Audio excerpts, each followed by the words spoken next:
O programa a seguir tem classificação indicativa livre. Olá, seja muito bem-vindo ao Caldo de Cultura. No programa de hoje vamos falar de música contemporânea.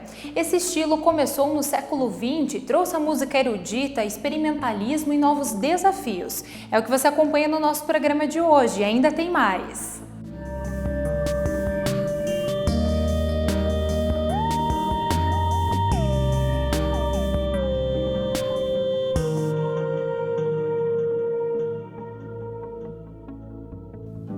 Que foi escrito por minha mãe, em carta eu leio, foi escrito em linhas retas por Deus e outros pais.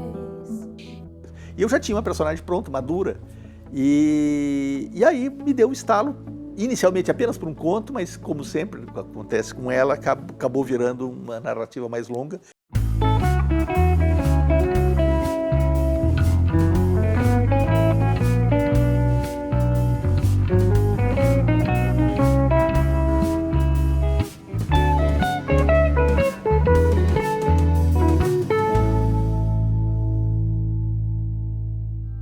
De uma forma simplificada, podemos dizer que a música contemporânea é a música erudita feita nos dias de hoje. A ideia é romper com padrões e estéticas.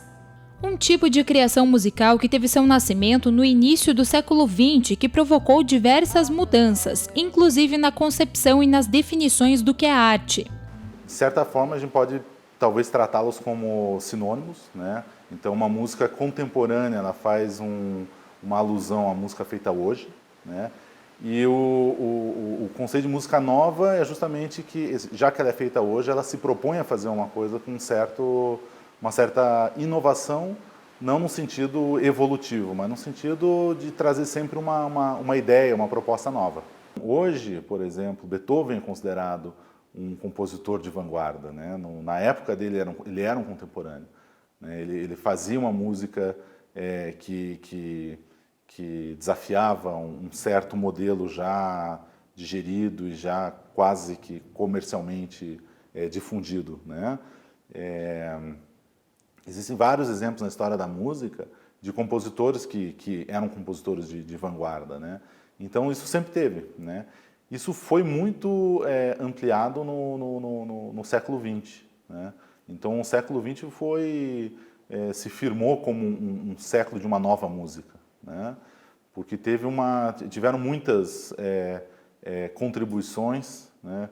A parte da tecnologia mesmo, o fato de você poder gravar uma apresentação musical, gravar um som e poder reproduzi-lo inúmeras vezes, isso revolucionou a forma como a gente escuta a música, né? Porque até então a música era feita ao vivo.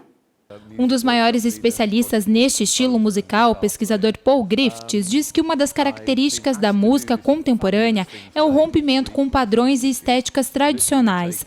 Graças a essa libertação, a música conta com uma riqueza sonora muito grande e transmite vários tipos de experiência. Ok, eu tenho a mesma nota, agora eu tenho ela um pouco abafada. Por que um virou música e outro não é?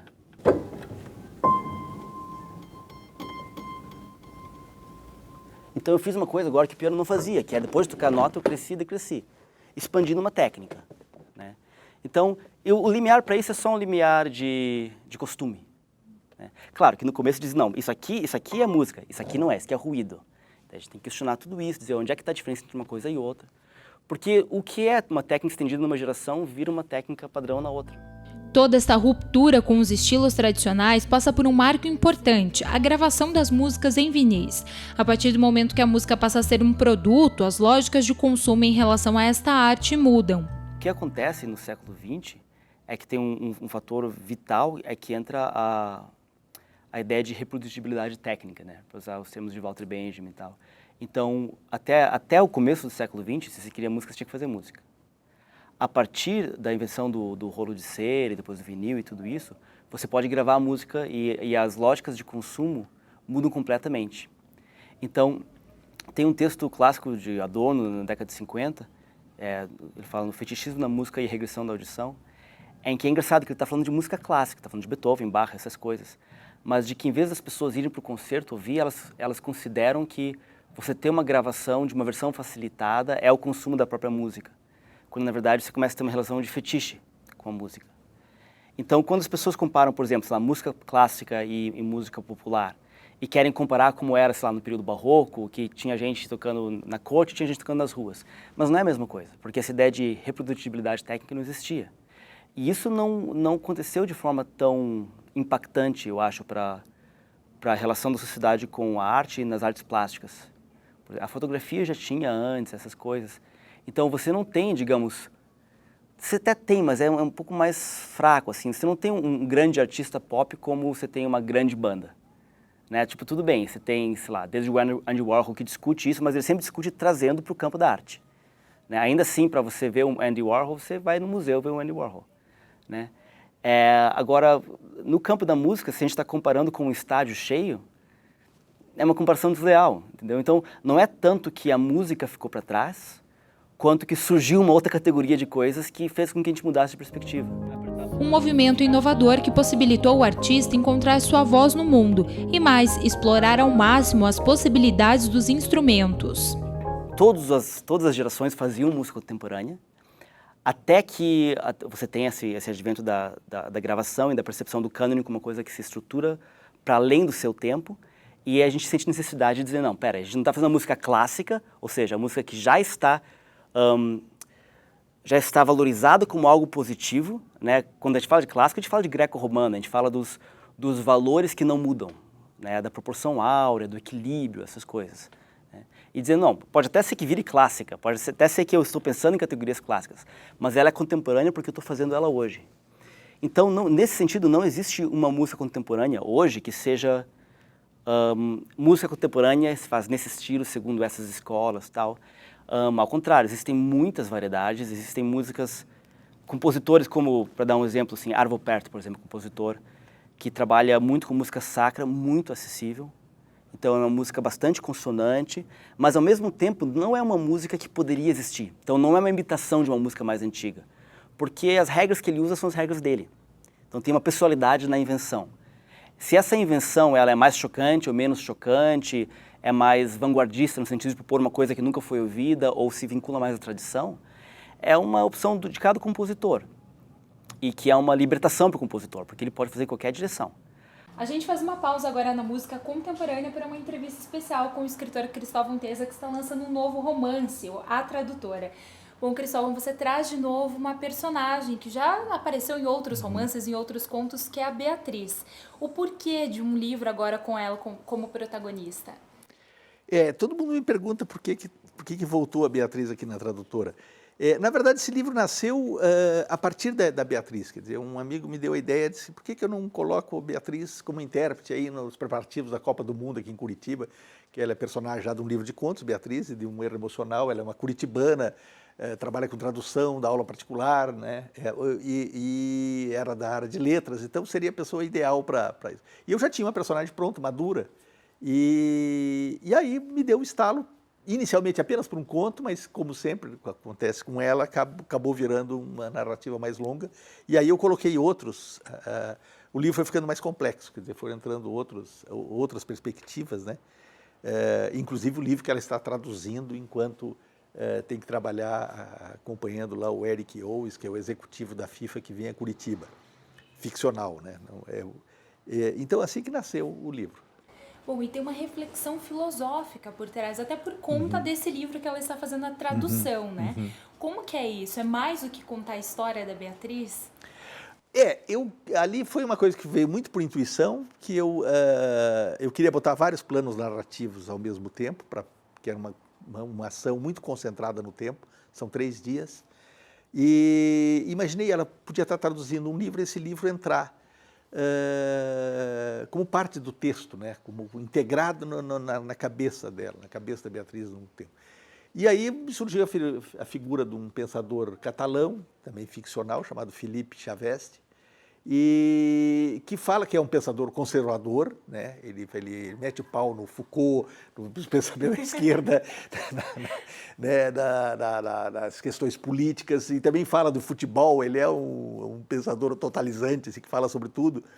E eu me diverti um pouco com aquilo, porque ele escreve uma série de blasfêmias, né, do pensamento dominante, o pensamento dominante da cultura brasileira, num momento extremamente tenso da política brasileira, que era o ano da Copa, depois daquelas jornadas de junho, aquele mal-estar na época do governo de Dilma, o próprio evento da Copa, a contestação, a construção daqueles estádios, quer dizer, tinha um complicador histórico para o Brasil, que é uma coisa que não é só de momento.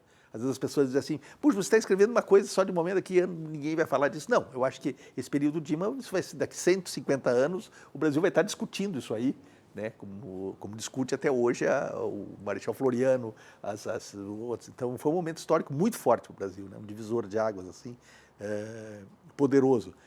E é claro que isso é tema de romance, tema da literatura, trabalha com o tempo presente, com a linguagem presente, né?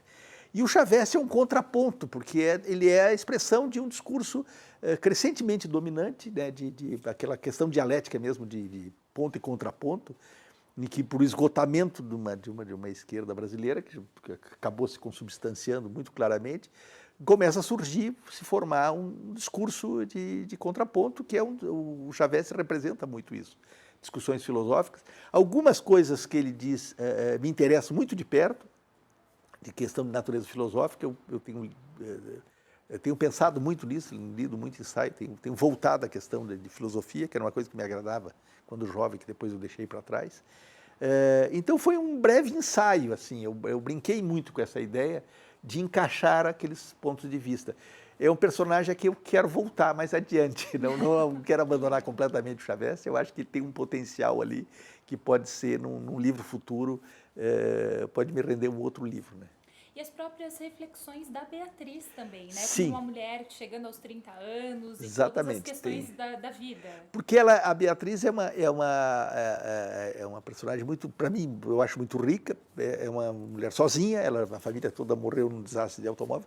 Eu tirei a família digamos, das preocupações, do tipo de contexto dela, para justamente pensar a questão em quase que abstrato da vida dela, né? No momento feminista, no momento em que se faz todas essas discussões de questão de gênero, etc. Quer dizer, a Beatriz, para mim, é uma personagem fascinante, né?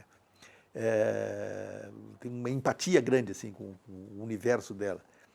E todos os outros aspectos, porque ela não é propriamente uma ensaísta, uma filósofa, uma pessoa, ela é uma pessoa comum, inteligente, se virando para sobreviver, se batendo. Então e depois eu achei engraçado que no processo de tradução do texto de Chavez, ela não consegue propriamente pensar sobre o que ele está dizendo, mas ela está imbuída do espírito de tradutora, ela tem que traduzir o que o sujeito está dizendo e colocar aquilo antes de pensar sobre, né? Tem um momento que ela diz assim, mas eu concordo com isso?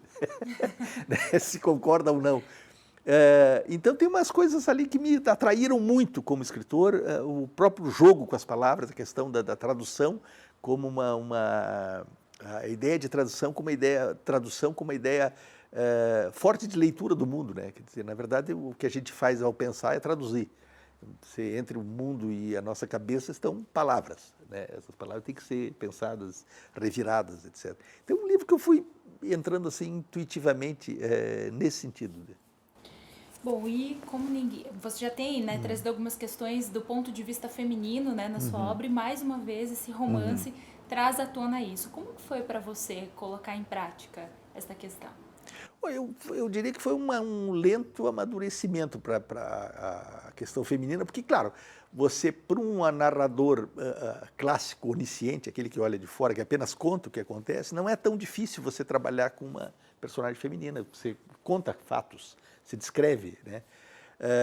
Nesse caso, o problema é que todo livro é a partir da cabeça da Beatriz. Ela é o único ponto de referência, de reconhecimento do mundo que tem ali na representação. Não há outro ponto de vista no livro que não seja dela. Quando há um outro ponto de vista, é o que ela imagina que o outro está pensando a respeito. Então é sempre filtrado pelo olhar dela, né? E isso, claro, é um trabalho de 40 anos de literatura. Quer dizer, em vários livros meus apareceram personagens femininas, pouco a pouco tomando a palavra, né? Talvez o antecedente mais forte tenha sido Em 98 eu escrevi O Breve Espaço. A metade do livro é do ponto de vista de uma estrangeira, de uma italiana. Que é uma carta, o gênero epistolar, que é um pouco mais fácil. O gênero epistolar é um pouco mais... Porque já é uma convenção de linguagem, né? Uma carta ela é mais convencional. Depois, no Fotógrafo, tem três personagens femininas, que aí sim são vistas internamente, do ponto de vista delas. Mas são ainda flashes, são momentos, assim, tudo se passa num... E esse aqui não, esse foi um livro que foi mais longe, acho que um mergulho de... Claro que eu submeti depois os originais a várias mulheres para não apanhar depois. A questão central é a questão mais de verossimilhança, de você se dizer assim, não, uma mulher não faria isso, não, uma mulher não diria isso. Não. E teve um ou outro probleminha, mas elas me ajudaram bastante nesse aspecto. Tá certo. Cristóvão, muito obrigada por ter aceitado nosso convite, por ter nos dado essa entrevista. Obrigado a vocês. Cultura, e muito sucesso, viu? Obrigado a vocês. Obrigada. Curitiba é um importante centro de movimentação de arte e música nova. Inclusive, 2 bienais acontecem aqui. Existiram várias ações ao longo das últimas décadas, né? Algumas ações um pouco mais isoladas, né? Da manutenção, da difusão da música contemporânea. Ultimamente, nos últimos 6, 7 anos, a gente entrou numa proposta, num ciclo um pouco mais constante de apresentações, né?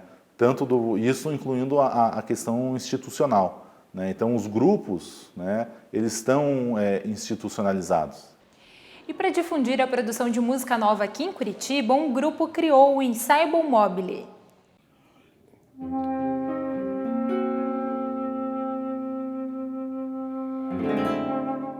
Um grupo criado por músicos com interesse em comum, difundir a cultura da música contemporânea.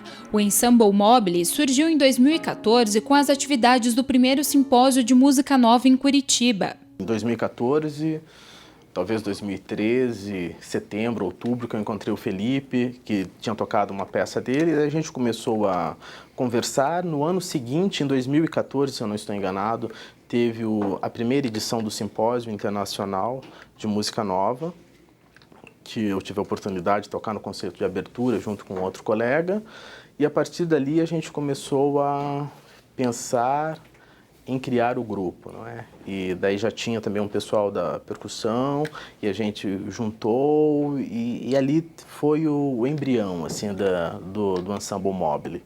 Quando eu comecei um curso de graduação, me causou um estranhamento muito grande o repertório clássico.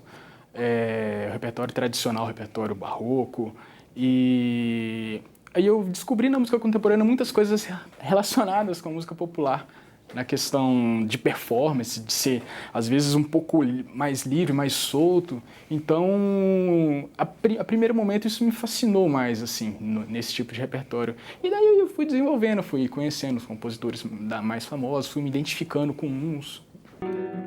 No repertório está o incentivo à produção de jovens compositores.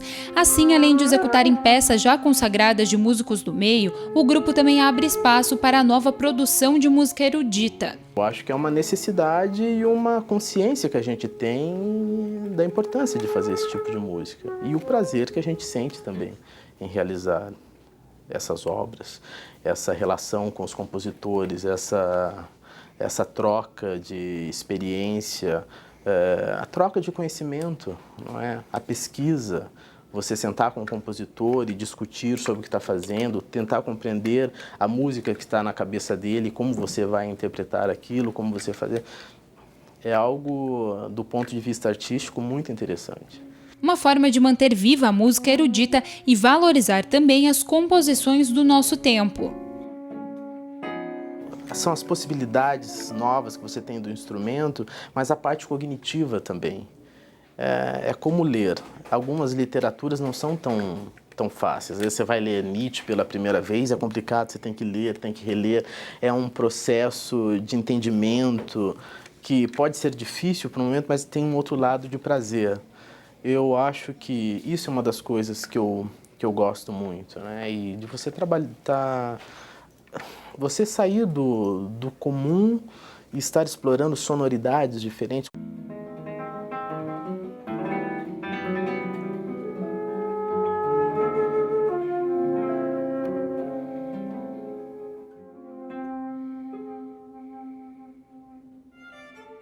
E depois do intervalo você vai conferir o trabalho que une literatura e música, é o duo Mini Conto, e ainda uma apresentação de música contemporânea que teve como referência os vitrais de uma igreja. O Caldo de Cultura volta já.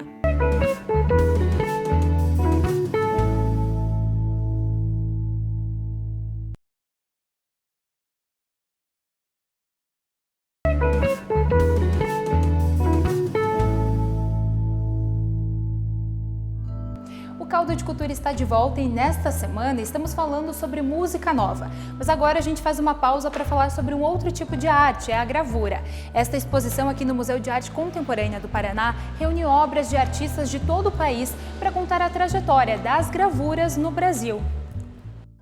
Uma arte que encanta e mexe com os sentidos é a gravura, um estilo que é feito a partir do entalhe de formas e linhas na superfície de um material, como metal, madeira ou pedra.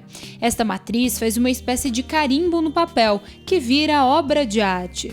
Algumas muito coloridas, outras quase monocromáticas, mas todas com o encanto de uma técnica milenar. Eu acho que são processos fascinantes, né? Então, eu acho que é por isso que quase todos os artistas experimentam, né, várias técnicas de gravura. Ela também democratizou a arte, né? Porque uma obra original, uma pintura, por exemplo, ela já tem um valor mais elevado. A gravura, por você poder fazer múltiplos dessa obra, ela acaba tendo um custo final mais barato. A exposição Gravuras, Poéticas e Técnicas Diversas revela as obras do acervo do Museu de Arte Contemporânea do Paraná. São peças de gravuras nos mais diversos tipos, como xilogravura, litogravuras ou serigrafias. Tudo para traçar um panorama desta arte que tem como expoente o Paraná. É uma exposição bem didática para que a pessoa realmente fique mais íntima desse processo de gravura, que é realmente muito assim fascinante, né? Vários artistas trabalham na gravura em várias técnicas, então é isso que nós estamos aqui querendo mostrar. Passeando pelo museu é possível encontrar peças como esta do artista Jocastos, que a partir de uma lata de manteiga fez o trabalho de gravura. Já esta de Antônio Manuel lembra uma fanzine. O quadro é de 1968, uma arte marginal em contestação à ditadura militar. E até a Mona Lisa ganhou uma versão de gravura.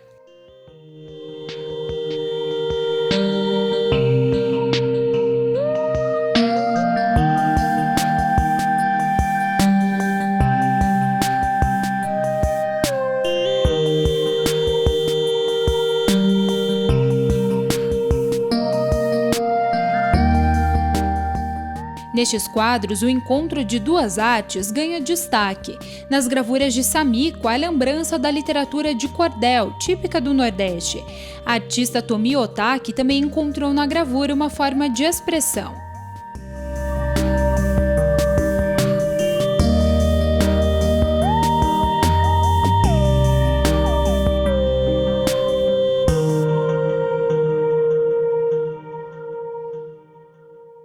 Construir um novo caminho, este é o propósito da música contemporânea. Em um primeiro momento, esse estilo pode trazer um estranhamento ao público, já que a presença de elementos como o silêncio e o ruído são parte da construção estética das peças. Uma das propostas, como você vai apresentar algo de novo, então se você apresenta algo de novo, você retira o ouvinte, a pessoa, de uma zona de conforto. E algumas pessoas reagem de forma positiva, elas topam entrar nessa proposta, e outras pessoas acabam se ofendendo e não, ou mesmo realmente não tendo condições de interagir com a proposta. Então é uma música que sofre altos riscos na sua elaboração, porque você está entrando numa sala de concerto para apresentar coisas inéditas. Muda também a perspectiva em relação ao fazer da música, que passa a continuar vivo. As ideias vêm, e daí quando o músico recebe a peça, ele sente que ele fez parte desse processo criativo, e toda a relação do que significa fazer música passa de uma visão de museu, que inclusive está sendo a morte da música hoje, porque enquanto você ainda tinha a necessidade de ter orquestras em vários lugares, ainda tinha, digamos, uma demanda social por isso. Na hora que você tem o YouTube, bastam umas 4, 5 orquestras no mundo. A Filarmônica de Berlim eu vejo na minha casa, porque eu assino. Então, essa visão da música como museu é uma visão que está fadada a ter cada vez menos relevância no mundo. A saída é a retomada da música que eu faço com o meu aluno, com o meu colega, e que retoma essa relação pessoal para a criação de uma coisa viva. Então, rapidinho, esse preconceito, assim que a gente passa de um limiar mínimo, transforma-se numa coisa muito recompensadora para os músicos. Eu entendo a tradição como um rio cuja foz sempre está no presente. Então, a gente não está separado da nossa tradição, mas a gente também não é uma água parada. A gente pertence a ela num contínuo fluir.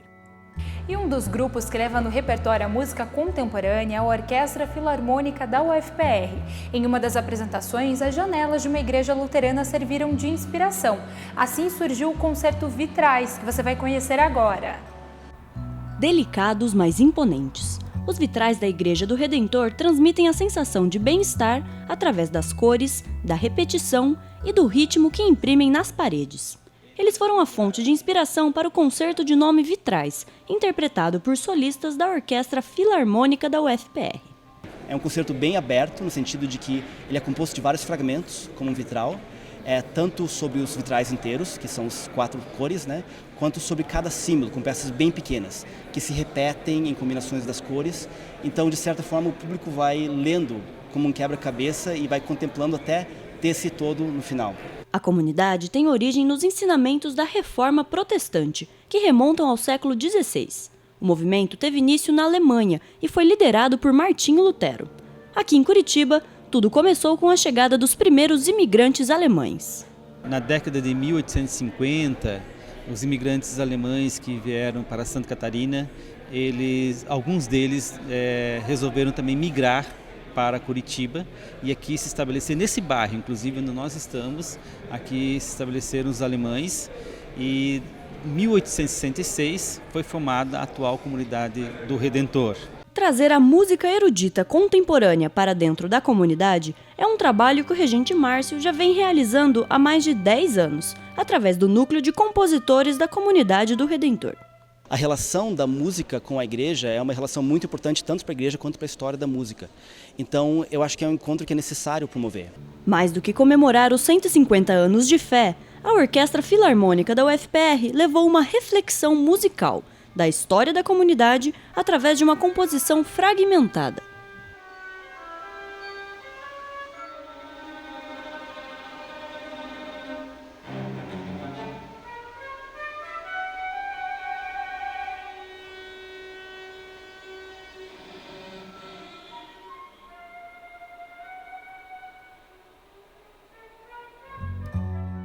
E ainda falando de música, o duo miniconto tem uma sonoridade única, que alia várias expressões artísticas, como a poesia, a dança e o desenho.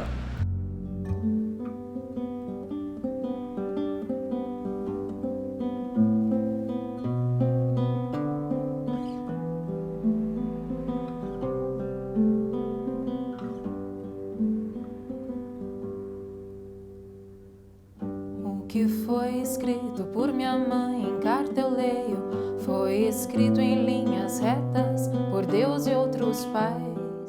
Minimalismo poético e sonoro, até no nome, duo miniconto. A banda, formada pelos músicos Daniel Amaral e Carla Dib, aposta em processos multiartísticos. No ponto de encontro entre literatura, música, desenho e dança, surge o álbum Prólogo.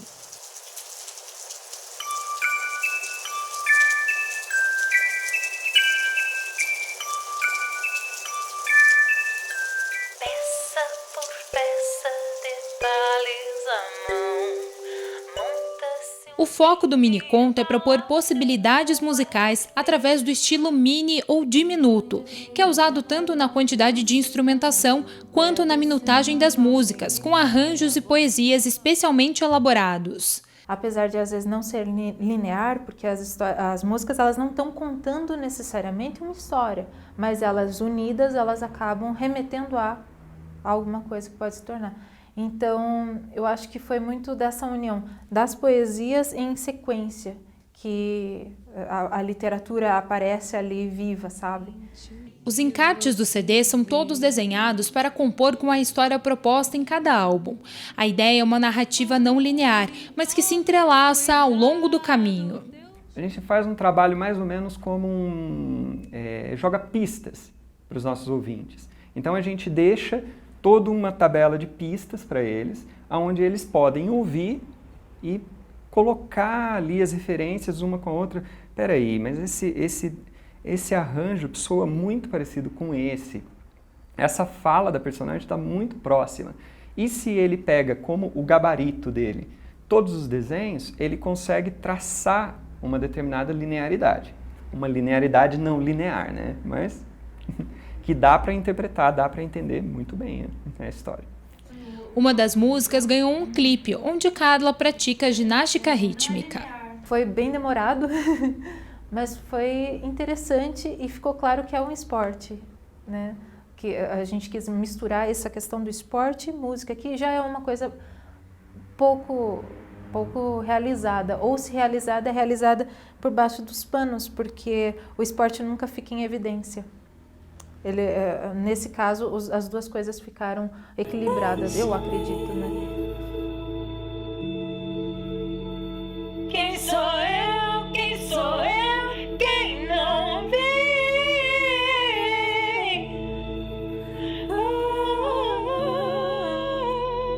Quem sou eu? Quem sou eu?